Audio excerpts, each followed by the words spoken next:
Hey, this is Brooke, functional medicine dietitian specializing in fertility, and this is the Fertility Dietitian podcast, where I help you uncover the barriers that are preventing you from optimizing your fertility and teach you how to work with your body to finally take home a healthy baby.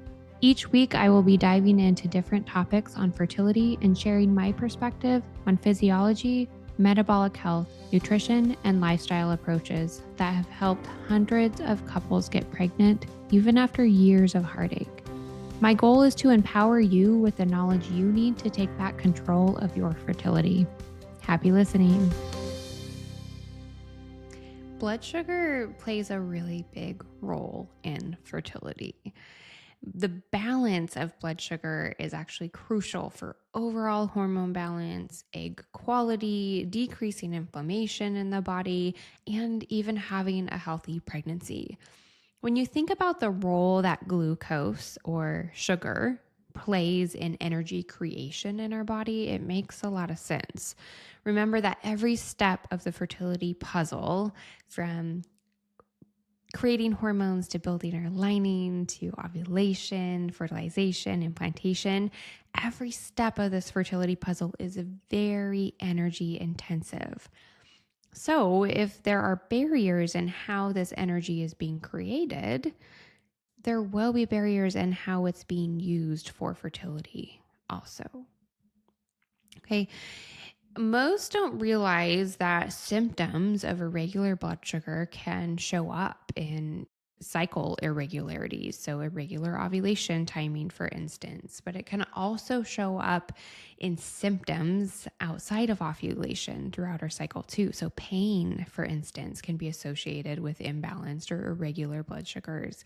Mood swings as well are a sign that we want to check out what's happening with blood sugar too. But even just time to conception, if it is taking you longer than 4 months to conceive, we want to check in on blood sugar and see what's happening, because it's such a big part of the energy efficiency and how your body is able to support fertility. High blood sugar levels are associated with a lower chance of getting pregnant. Okay, we know that ovulation, fertilization, and implantation are all associated with blood sugar levels, and errors can occur at every step when blood sugar is irregular.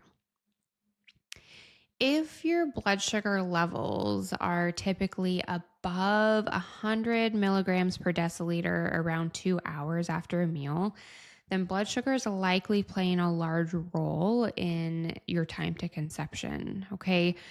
So you might not know what this number is for you, and that's okay. If you've done a continuous glucose monitor before or have used some sort of check 2 hours after a meal, you might have an idea of where you're falling here.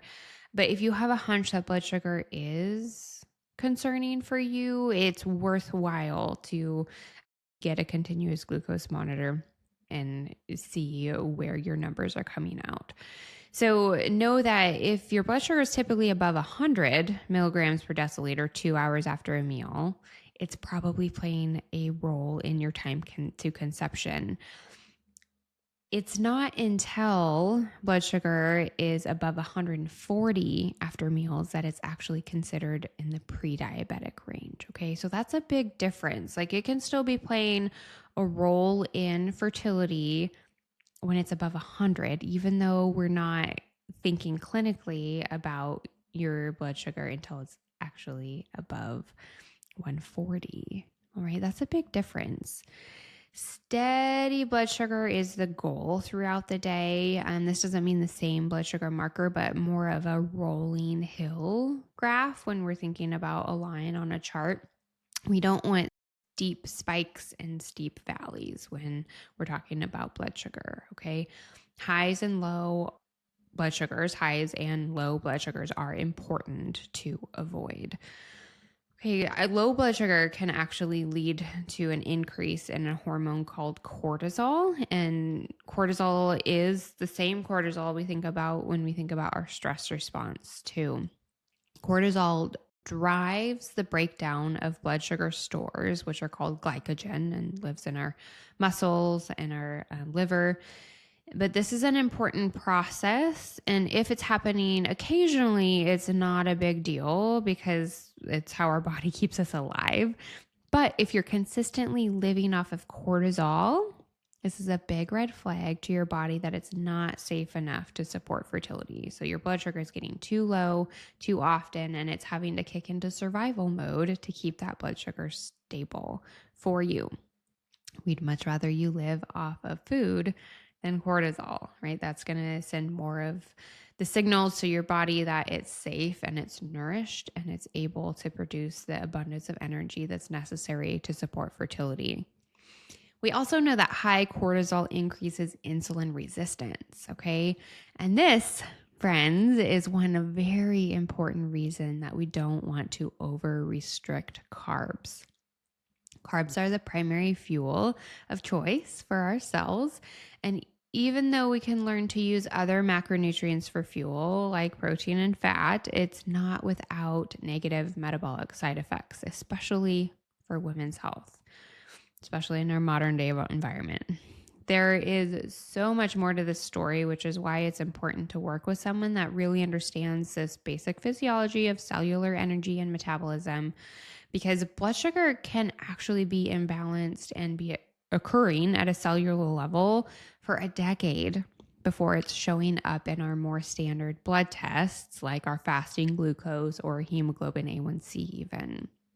Okay, this means that it can be influencing hormone balance and ovulation and egg quality long before your doctor is saying it's a concern. Okay, this is again where optimal labs and diving a little bit deeper into what's actually happening with insulin response and blood sugar at a deeper level is going to serve you well in kind of uncovering those barriers that are getting in the way of how your body is able to create that energy and support fertility. Blood sugar regulation is crucial for egg quality and a healthy pregnancy. And research shows that women with recurrent pregnancy loss are 3 times more likely to have insulin resistance. Okay, and insulin resistance is important because insulin is the hormone that helps us unlock our cells and allow that blood sugar in, which plays a really big role in how we're managing that sugar in our blood and able to pull that sugar into our cells to support that energy creation and energy needs that fertility and hormone health need. The majority of gestational diabetes diagnoses are actually thought to be a result of undiagnosed insulin resistance before pregnancy even happens. Okay, so not only getting pregnant, but the health of your baby and your pregnancy blood sugar has a really big role on all of that. All of the steps of fertility and pregnancy are going to be impacted here. When our blood sugar is jumping up and down, our bodies think that we're under stress and spike our cortisol levels, which this response influences egg quality, increases inflammation, changes mood and weight, and overall hormone balance is thrown off, which again impacts timing of ovulation and how easy it is for you to conceive.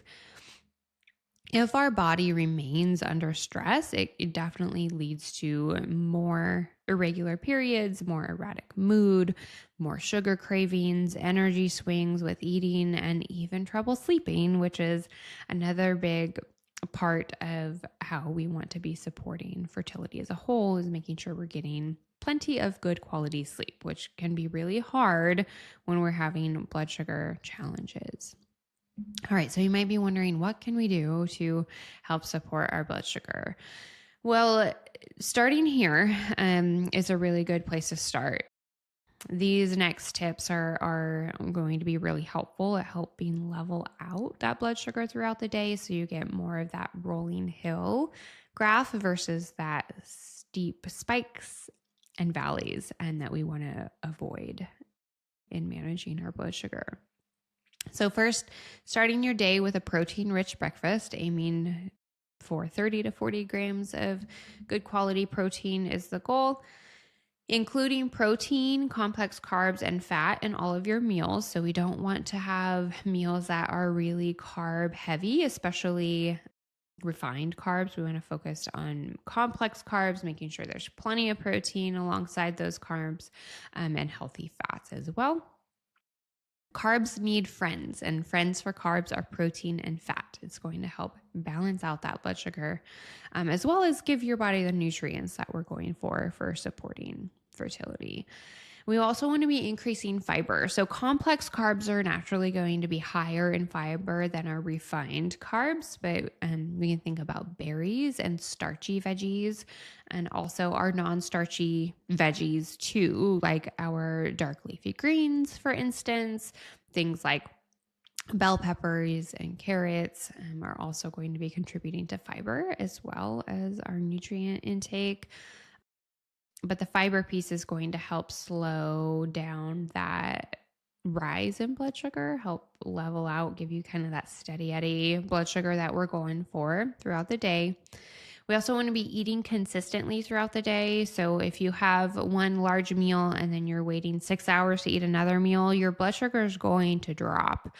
You're going to start getting that cortisol rise to help your body bring that blood sugar up before you eat in that time frame. So we want to eat more consistently, and even incorporating weight training is a really, really helpful way to help manage blood sugar throughout the day. Building muscle, using muscle is all going to be helpful. Muscle can be thought of as like a glucose mop, if you will. It helps clear up excess blood sugar and helps our body have an easier time of managing blood sugar throughout the day. So eating to keep your blood sugar stable won't only decrease stress in your body, it will actually allow your body to benefit from more progesterone also, instead of using more resources to make too much cortisol. Okay. It is taxing on our body to go into our fight or flight mode. And when our blood sugar drops too low, we are going into fight or flight mode, raising that cortisol because our body needs to help us survive by increasing that blood sugar on its own.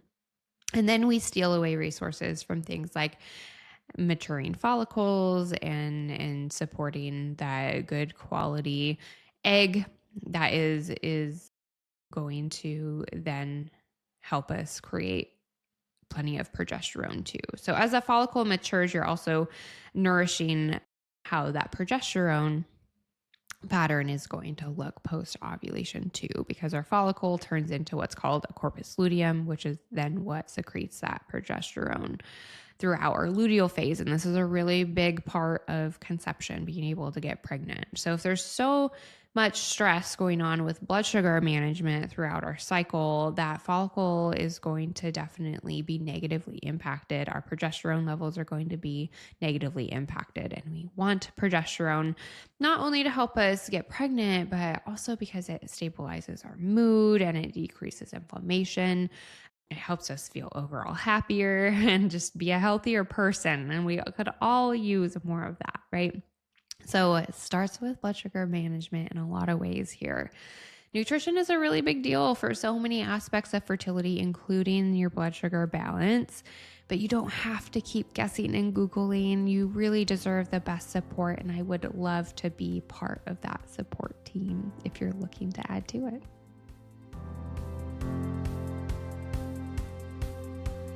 Thank you for listening to this episode of the Fertility Dietitian podcast. If you enjoyed it, please leave a review to let me know what topics you want more of or less of. If you want to keep learning, subscribe at Apple Podcasts, Spotify, or wherever you listen to podcasts. Check out my website for more info on my private coaching program, Master Your Fertility, or my membership community, Fertility Blueprint. And don't forget my digital store. Come say hi on YouTube and Instagram. See you in the next episode.